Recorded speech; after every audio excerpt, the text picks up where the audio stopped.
کہ یہ جلد بازی ہمیں قبول نہیں ہے، اور ملک آج جن حالات سے گزر رہا ہے، خاص طور پر خیبر پختونخوا اور بلوچستان کی جو صورتحال ہے، جہاں حکومت رٹ ختم ہو گئی، اس رٹ کو برقرار رکھنے کے لیے قوانین بھی موجود ہیں، اختیارات بھی موجود ہیں، کوئی نئی قانون سازی یا آئین سازی کی ضرورت بھی نہیں ہے۔ یہاں پر ملٹری کورٹس کی باتیں بھی ہو رہی ہیں، یہاں پر عدلیہ میں اصلاحات کے نام پر ہماری تجویز ہے، ہم چاہتے ہیں کہ عدلیہ میں اصلاحات ہوں۔ ابھی آج بھی ایک فیصلہ آیا ہے 63A کے حوالے سے، 63A کے حوالے سے فیصلہ اگر آیا ہے، عدالت کا فیصلہ ہے، ہم قبول کرتے ہیں، لیکن بات بنیادی یہ ہے کہ اس میں کوئی میچ فکسنگ نہیں ہونی چاہیے، اور یہ کوئی سیل پرچیز کا ذریعہ نہیں بننا چاہیے اس کو۔ یہ چیزیں یہ پہلو اپنی جگہ پر ہونا چاہیے کہ ہمیں عدالت کا احترام بھی ہے، ان کے فیصلے ہیں، لیکن ہمارے ملک کی جو روایات ہیں ان کو بھی مد نظر رکھ کر ہمیں سوچنا ہوگا کہ اس کا غلط فائدہ بھی اٹھایا جاتا ہے، اور حکومتیں اس کا پہلے بھی غلط فائدہ اٹھاتی رہی ہیں۔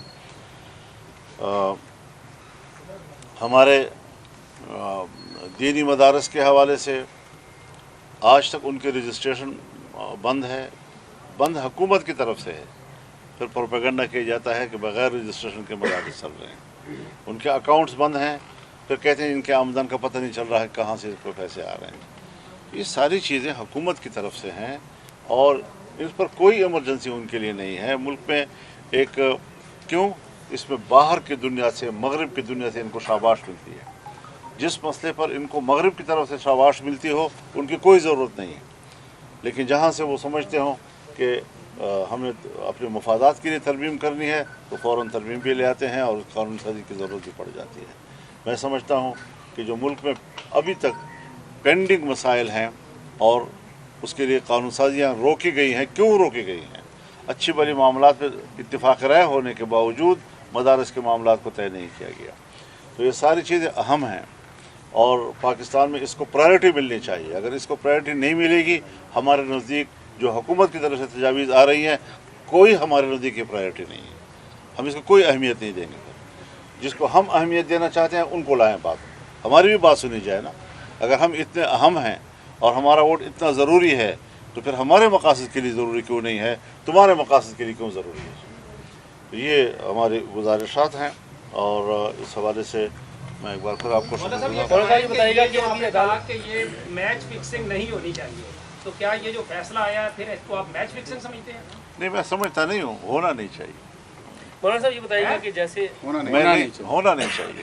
ابھی نہیں ہے، میں نہیں کہہ رہا کہ ہے، لیکن میں کہتا ہوں نہیں ہونا چاہیے۔ مولانا صاحب یہ بھی ایک عدالت کا فیصلہ آیا جیسے آپ نے بات کی، اور دوسرا حکومت نے فوری طور پہ یہ وہاں سے پتہ چلا ہے کہ فوری طور پر مشترکہ اجلاس جو ہے وہ بلایا جانے کی جو ہے وہ امکانات ہیں، اور جلد بلایا جائے گا۔ اگر ان دنوں میں، اگلے آنے والے 2-3 دنوں میں اجلاس بلایا جاتا ہے اور آئینی ترمیم کا کوئی مسودہ پیش کیا جاتا ہے، اس صورت میں JUI کا اور دوسری اپوزیشن کا کیا کٹ ہوگا؟ کس طرح سے آپ جائیں گے؟ کیا آپ اس کا بائیکاٹ کریں گے یا وہاں پہ احتجاج کریں گے؟ اس حوالے سے کوئی دیکھیں، ابھی تک نہ ہمیں مشترکہ اجلاس بلانے کی خبر ہے، اور نہ اس حوالے سے ہم نے بھی کوئی حکمت عملی بنائی ہے۔